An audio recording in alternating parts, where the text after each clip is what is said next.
Elle est apparue sur un serveur interne chinois à 3h21, heure de Pékin. Une image brute, très contrastée, prise depuis la face cachée de la Lune. La caméra appartenait au rover U2 de la mission Chang'e 4.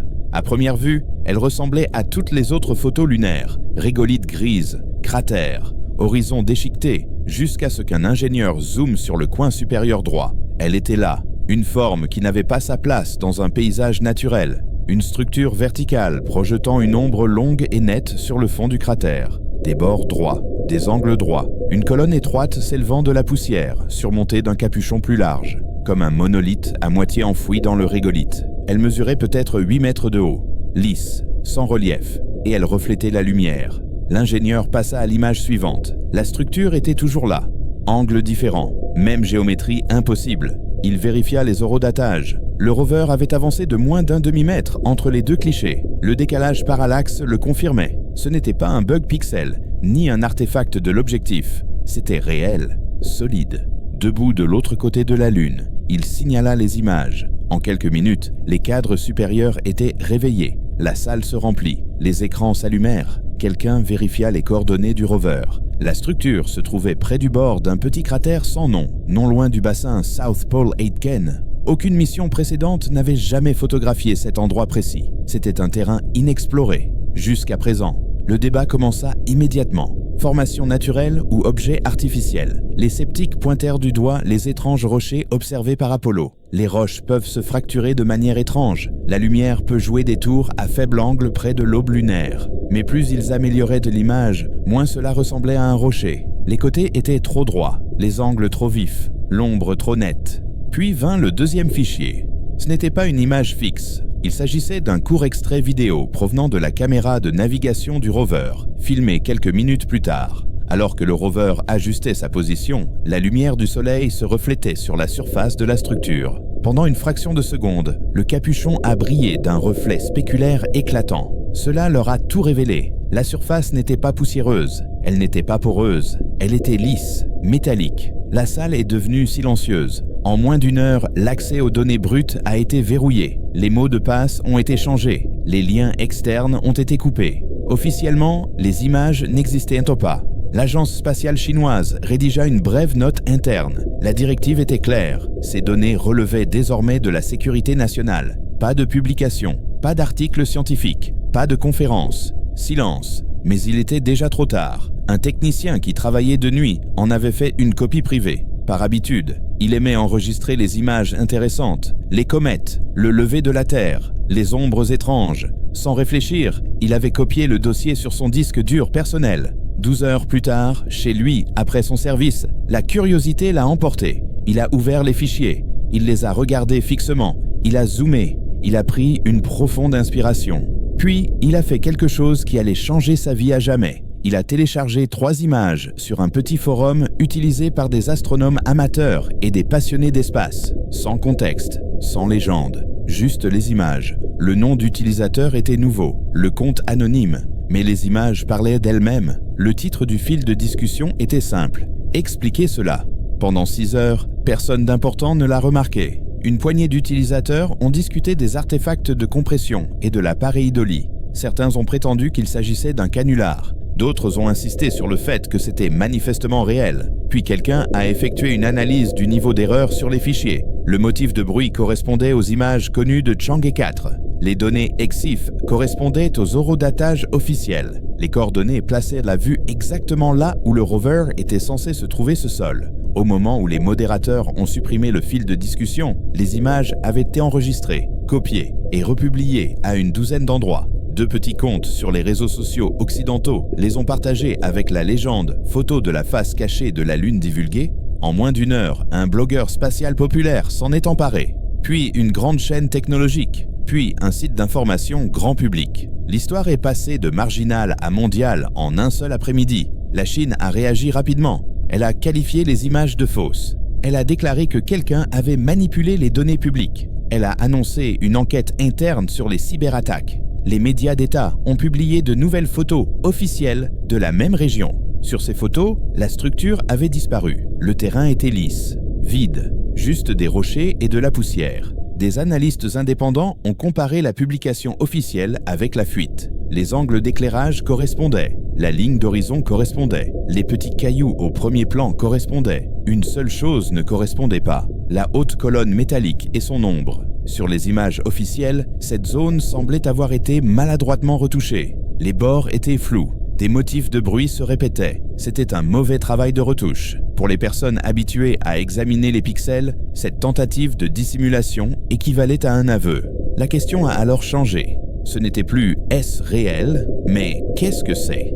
Les théories ont explosé du jour au lendemain. Un camp affirmait qu'il s'agissait d'un objet humain, un vestige d'une mission secrète, peut-être une sonde soviétique classifiée qui avait atterri il y a plusieurs décennies, ou une partie d'un programme américain secret qui n'avait jamais été rendu public. Mais les cartes orbitales ne montraient aucun matériel répertorié dans cette région, aucun site d'impact ou atterrisseur prévu, et la conception de l'objet ne correspondait à aucune architecture spatiale connue. Pas d'antenne, pas de panneaux solaires, pas de joints.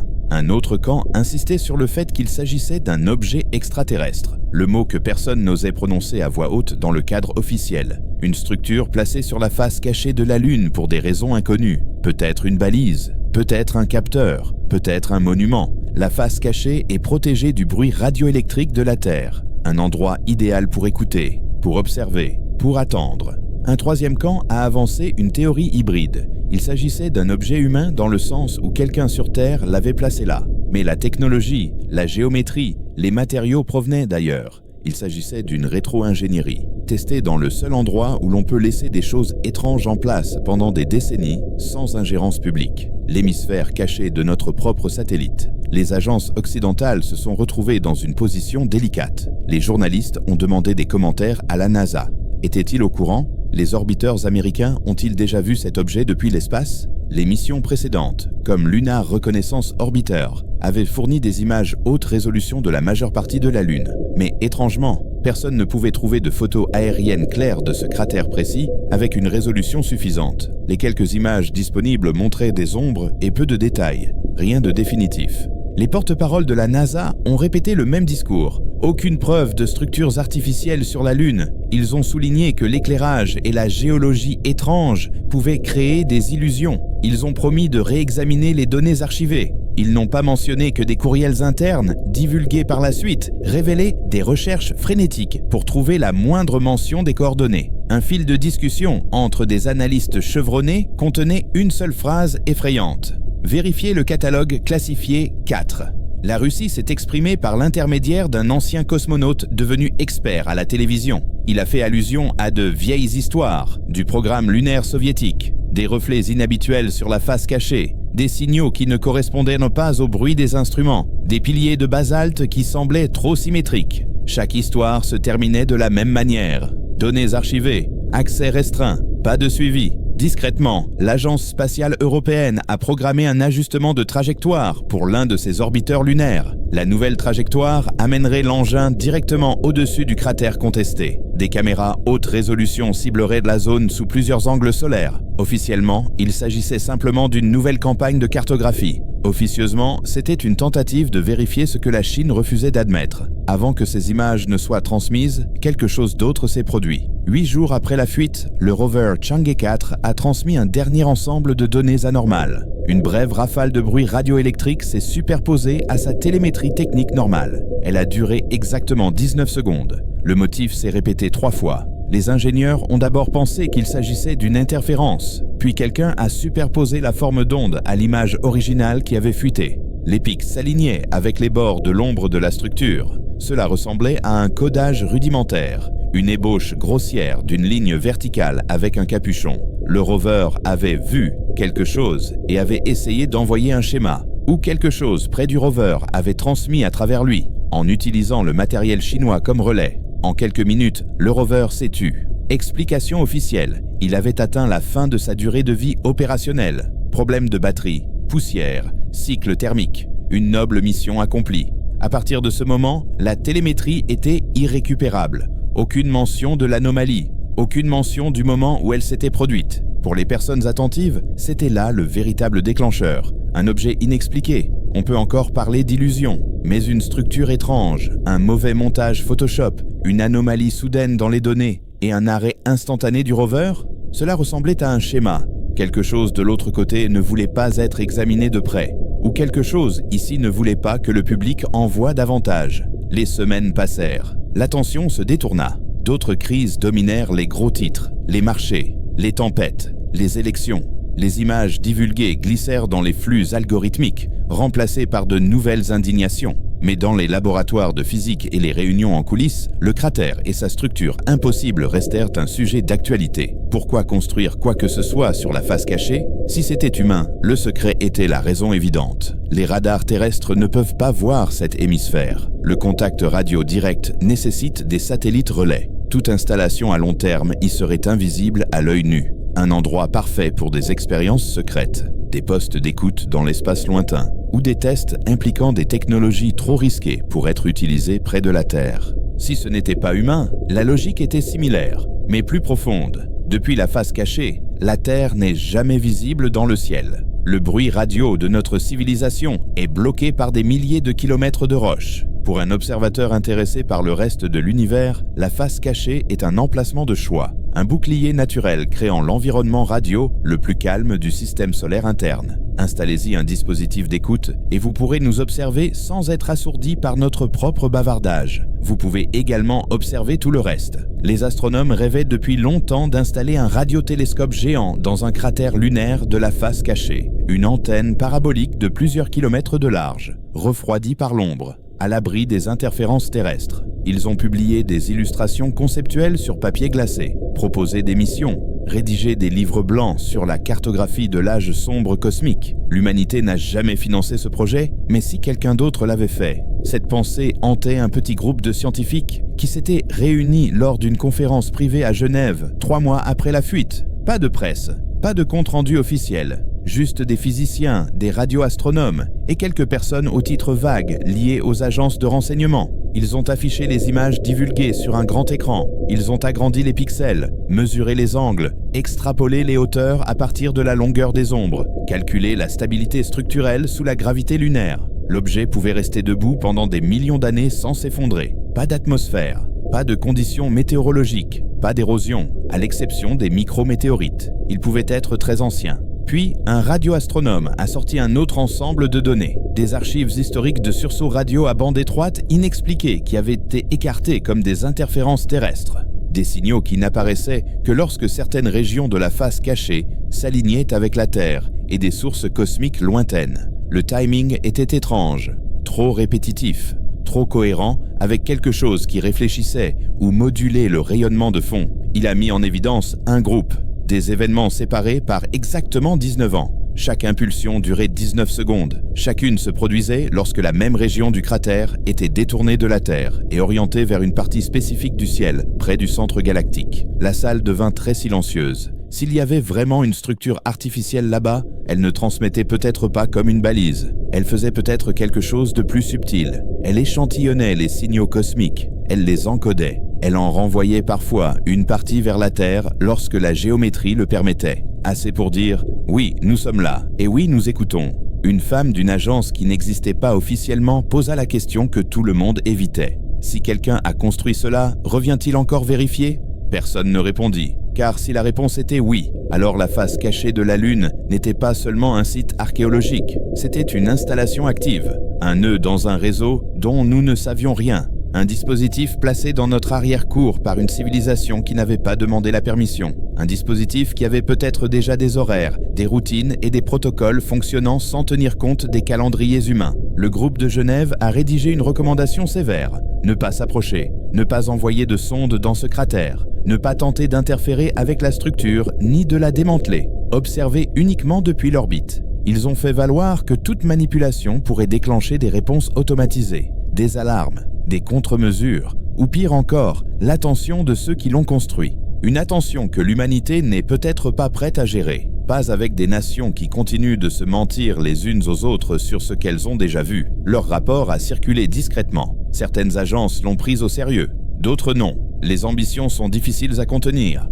La possibilité de s'emparer d'une technologie extraterrestre, si c'était bien le cas, s'est avérée trop tentante. En moins d'1 an, au moins 3 projets secrets ont vu le jour avec le même objectif. Arriver les premiers au monolithe, le toucher, prendre quelque chose, découvrir ce qui se passe. La mission n'avait pas de nom officiel. Le budget était dissimulé dans des programmes fictifs. La fenêtre de lancement était classée secret. L'équipage était composé d'astronautes militaires à la retraite qui avaient signé des accords, les effaçant des registres publics. Ils étaient déjà des fantômes avant même de quitter le sol. Et si quelque chose tournait mal, ils le resteraient pour toujours. Le vaisseau spatial a décollé d'une installation isolée au Kazakhstan le 3 mai 2026. Il était déguisé en lancement de satellite commercial. Pas de communiqué de presse, pas de diffusion en direct. Juste un lancement nocturne dont ont été témoins une poignée d'observateurs qui ont publié en ligne des vidéos granuleuses filmées avec leur téléphone. La coiffe de la charge utile semblait trop grande pour un simple déploiement de satellite. Les analystes qui ont suivi la mécanique orbitale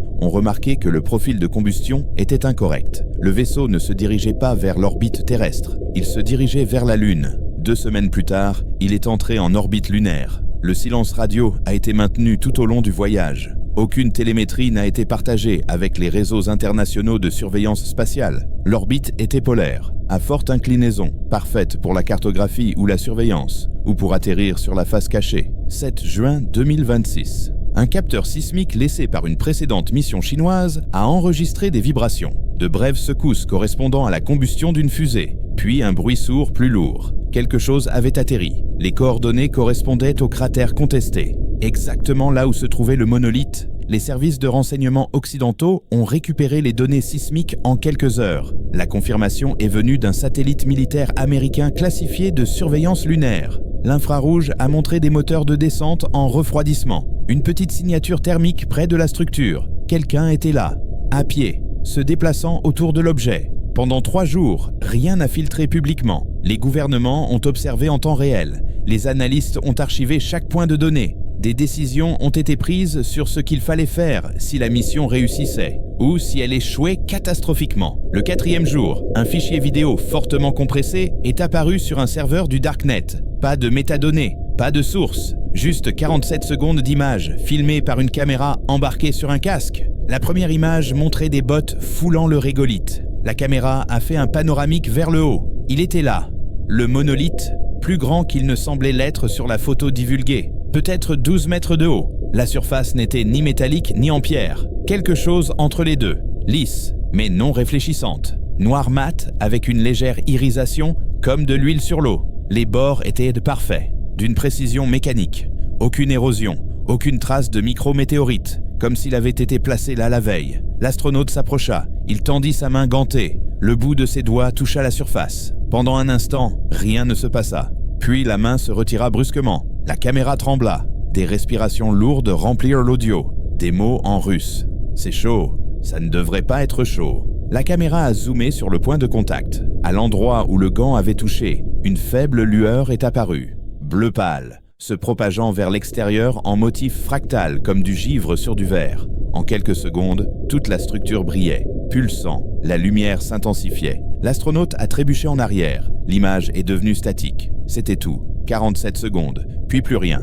La vidéo a circulé pendant 6 heures avant d'être supprimée de toutes les grandes plateformes. Les comptes qu'il avait partagés ont été suspendus. Les copies ont été supprimées, mais des milliers de personnes l'avaient déjà téléchargée. Les analystes légistes ont confirmé que les images n'avaient pas été modifiées. L'horodatage correspondait à l'événement sismique. L'éclairage correspondait aux conditions lunaires connues. La conception de la combinaison correspondait à l'équipement EVA russe de nouvelle génération qui n'avait pas encore été officiellement déployé. Les gouvernements se sont empressés de réagir. La Russie a catégoriquement nié. Pas de mission, pas d'astronautes. Il s'agissait clairement d'une propagande fabriquée de toutes pièces. La Chine n'a rien dit. Les États-Unis ont publié une déclaration appelant au calme et rejetant les théories du complot. Derrière les portes closes, c'était la panique, car 3 heures après la fuite de la vidéo, les capteurs sismiques ont enregistré quelque chose de nouveau. Une vibration profonde et soutenue. Pas un tremblement de terre, un son, une fréquence. Elle a duré 11 minutes, puis elle s'est arrêtée. Lorsque les analystes ont converti le modèle de vibration en audio, cela ressemblait à une seule note grave. Un bourdonnement qui n'aurait pas dû exister dans un monde sans air. L'astronaute n'est jamais revenu. Le suivi orbital n'a montré aucun lancement depuis la surface. Aucun véhicule d'ascension. L'atterrisseur était froid et sombre. La trappe était ouverte. L'intérieur était vide. Une série d'empreintes menait au monolithe. Aucune ne revenait. Une opération de recherche et de sauvetage a été envisagée. puis discrètement abandonné. Celui qui avait envoyé cet équipage connaissait les risques. Le sauvetage n'avait jamais fait partie du plan. 2 mois plus tard, l'Agence spatiale européenne a publié des images prises par son orbiteur lunaire. Haute résolution, angle solaire multiple. Le cratère en question était clairement visible, mais le monolithe avait disparu. L'endroit où il se trouvait ne montrait qu'un régolithe intact, lisse, plat, comme si rien n'avait jamais été là. Soit les images originales étaient fausses après tout, soit quelque chose avait bougé, s'était enfoui, ou s'était dématérialisé. Les analystes ont comparé les ombres et les rochers en arrière-plan. Tout le reste correspondait parfaitement. Seule la structure manquait, effacée entre 2 fenêtres d'observation. Cela aurait dû mettre fin à l'histoire. Objet disparu, mystère non résolu. Passons à autre chose. Mais cela ne s'est pas terminé ainsi. Août 2026. Les astronomes de l'observatoire d'Arecibo, à Porto Rico, ont détecté un signal radio anormal. Bref, directionnel, provenant de l'orbite lunaire, ne provenant d'aucun satellite connu. La fréquence était inhabituelle, plus élevée que les communications spatiales habituelles. La modulation était étrange, presque comme une rafale de données, mais compressée au point d'être méconnaissable. Ils ont triangulé la source. Elle était en mouvement, elle tournait autour de la Lune sur une orbite polaire serrée. La trajectoire ne correspondait à aucun objet enregistré. Lorsqu'ils ont vérifié le radar, rien n'apparaissait. Optiquement, rien n'était visible, mais le signal radio était indéniable. Quelque chose était là, diffusant, invisible. Le signal se répétait toutes les 19 heures, toujours de la même durée. 19 secondes, le même nombre qui n'arrêtait pas d'apparaître. 19 ans entre les rafales historiques. 19 secondes dans la transmission du rover, 19 secondes dans la caméra du casque qui a fuité avant que la lueur ne commence. Un schéma trop spécifique pour être ignoré. Les cryptographes ont essayé de le décoder. Ils ont trouvé une structure, mais aucun sens. Ce n'était pas un langage, pas du binaire, pas des mathématiques. Cela ressemblait davantage à une onde porteuse, un espace réservé, comme si le contenu ne se trouvait pas dans le signal lui-même, mais dans ce vers quoi le signal pointait. Une référence à quelque chose d'autre. Septembre 2026. Des astronomes amateurs ont commencé à signaler des événements étranges lors d'observations lunaires, des flashs près du limbe. Bref, lumineux, apparaissant et disparaissant en quelques secondes, toujours sur le bord opposé. Toujours lorsque la Lune se trouvait dans des positions orbitales spécifiques par rapport à la Terre et au plan galactique. Les observatoires professionnels les ont écartés comme étant des reflets de satellites ou des rayons cosmiques frappant les capteurs des caméras. Mais les amateurs ont continué à les enregistrer, construisant une base de données. Un chercheur japonais a remarqué quelque chose. Les flashs se concentraient autour de 19 cratères spécifiques, tous situés sur ou près de la face cachée. Tous auparavant insignifiants. Mais lorsqu'on les cartographiait, ils formaient un motif géométrique.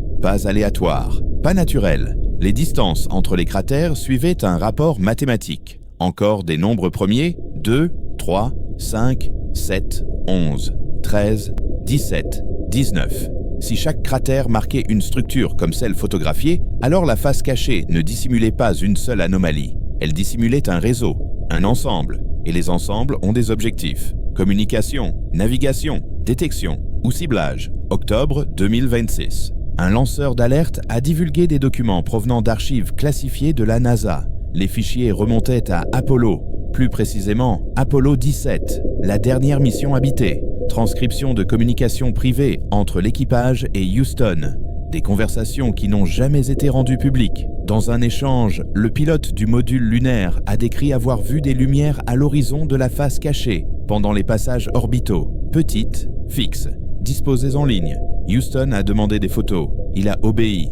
Les photos ont été enregistrées, puis classifiées. Le rapport officiel de la mission n'en faisait aucune mention. Les documents divulgués comprenaient des scans en basse résolution de ces photos, floues, surexposées, mais on pouvait les voir. De minuscules points lumineux, espacés de manière régulière, formant une courbe le long du terrain de la face cachée. La région exacte où le réseau de cratères a été identifié par la suite. Apollo 17 a volé en décembre 1972. Cela signifie que les lumières, les structures, le réseau étaient là depuis au moins 54 ans, probablement plus. Et toutes les agences spatiales ayant des ambitions lunaires avaient probablement vu des preuves. Et toutes avaient choisi le secret plutôt que la divulgation. Pourquoi ? La peur était la réponse évidente. La peur de la réaction du public. La peur d'une technologie inconnue. La peur de perdre le contrôle du récit. Mais il y avait une autre possibilité. Une possibilité dont un petit groupe de chercheurs avait commencé à parler à voix basse, dans des chats cryptés et des dénonciations anonymes. Et si le contact avait déjà été établi,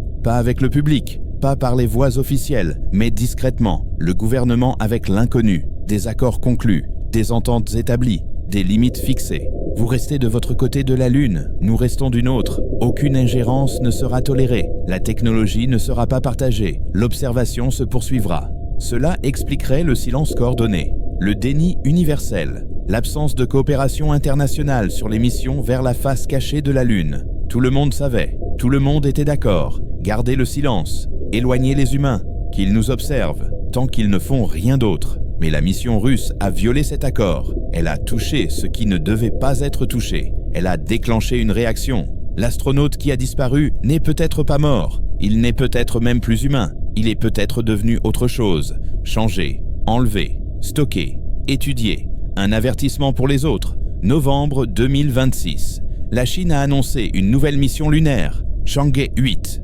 Objectif vague. Site d'atterrissage classé secret. Lancement prévu pour début 2027. Des rumeurs suggéraient que la cible était à nouveau la face cachée. Un cratère différent, l'un des 19 du réseau. Les responsables occidentaux ont protesté par voie diplomatique. Ils ont demandé à la Chine de reconsidérer sa décision. Ils ont mis en garde contre des risques inconnus. La Chine les a ignorés. Son programme spatial avait goûté au mystère. Il avait trouvé des preuves d'une intelligence au-delà de la Terre. La fierté nationale exigeait des réponses que seuls des soldats sur le terrain pouvaient fournir. Puis quelque chose d'inattendu s'est produit. Une lettre ouverte a été publiée dans une grande revue scientifique. Elle était signée par plus de 3000 chercheurs de 90 pays. La lettre appelait à un moratoire international immédiat sur les atterrissages sur la face cachée. Elle citait la disparition, les signaux anormaux, les preuves historiques de structure. Elle affirmait que l'humanité n'était pas prête, que nous manquions de protocoles de contact, que les missions unilatérales risquaient d'avoir des conséquences catastrophiques pour l'ensemble de l'espèce. La lettre est devenue virale. Des millions de personnes l'ont lue. Des débats ont éclaté. Certains prônaient la prudence. D'autres exigeaient la transparence et une exploration agressive. Les théories du complot ont fleuri.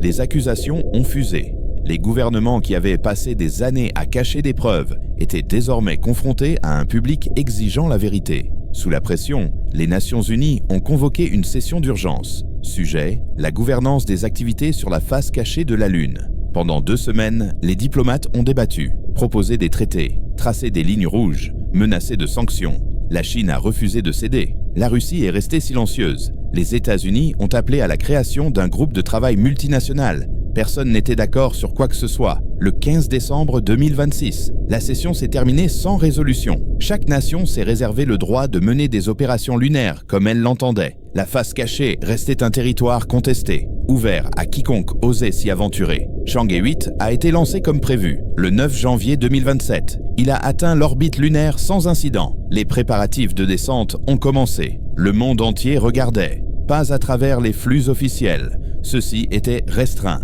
mais à travers des trackers amateurs, des interceptions radio, des fuites de télémétrie. L'atterrisseur s'est séparé. Il a commencé sa descente motorisée vers un cratère du réseau. Un cratère qui, d'après les images orbitales, contenait une petite anomalie réfléchissante. Une autre structure. Atterrissage confirmé. Trappe ouverte. 2 membres d'équipage sont sortis.